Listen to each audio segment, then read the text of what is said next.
हे delegation lead करण्याची संधी दिली।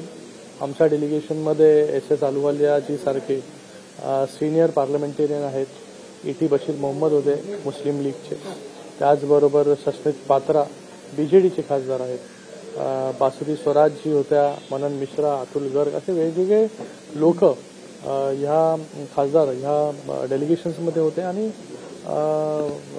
जो मेसेज आम्हाला पोचवायचा होता, शांतीचा मेसेज आणि झिरो टॉलरन्स अगेन्स्ट टेररिझमचा मेसेज, हा चांगल्या प्रकारे त्या देशांमध्ये पोचवण्यामध्ये आम्ही यशस्वी झालो असं आम्हाला वाटतं।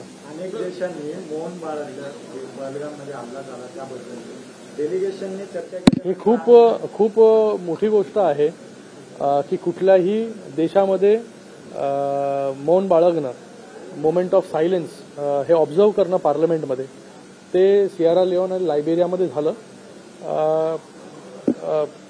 मी त्यांचाही धन्यवाद व्यक्त करतो त्या देशांचं की त्यांनी भारताच्या प्रती एवढी संवेदना व्यक्त केली आणि कठोर शब्दांमध्ये ज्यांनी पहलगामचा हल्ला केला त्यांच्यावरती कठोर शब्दामध्ये निंदा देखील केली। आणि या देशांचे संबंध भारताबरोबर पहिल्यापासून चांगले आहेत। आम्ही जेव्हा तिथे गेलो तेव्हा मोदीजींचा प्रभाव या देशांवरचा जाणून आला। ज्या प्रकारे गेल्या 11 वर्षांमध्ये मोदीजींच्या माध्यमाने या देशांमध्ये बायलॅटरल रिलेशनशिप एस्टॅब्लिश करण्याचं काम झालेलं आहे, ते अजून दृढ करण्यामध्ये या डेलिगेशनला यश मिळालेलं आहे। राहुल गांधी या प्रकारे शब्द वापरले बघा, राहुल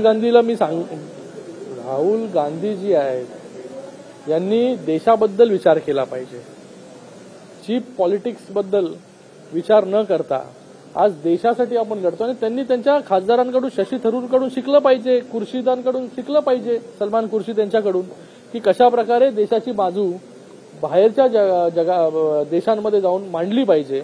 हे जरा त्यांनी त्यांच्याकडून क्लासेस घेतले पाहिजे। त्यांचेच पार्टीचे खासदार आहेत आणि त्यांच्याच पार्टीचे विविध खासदार विविध डेलिगेशनमध्ये देखील होते, ते एका सुरामध्ये बोलत होते। या टेररिझमच्या लढाईमध्ये ते सगळे पहिले भारतीय होते, नंतर वेगवेगळ्या पार्टीचे होते। आणि मला वाटतं राहुल गांधी जे बोलत आहेत त्याचा वापर पाकिस्तान करतंय, पाकिस्तान त्यांचे स्टेटमेंट शो करतंय, तर राहुल गांधी भारताच्या बाजूला आहेत का पाकिस्तानच्या बाजूने आहेत हा देखील लोकांनी विचार केला पाहिजे।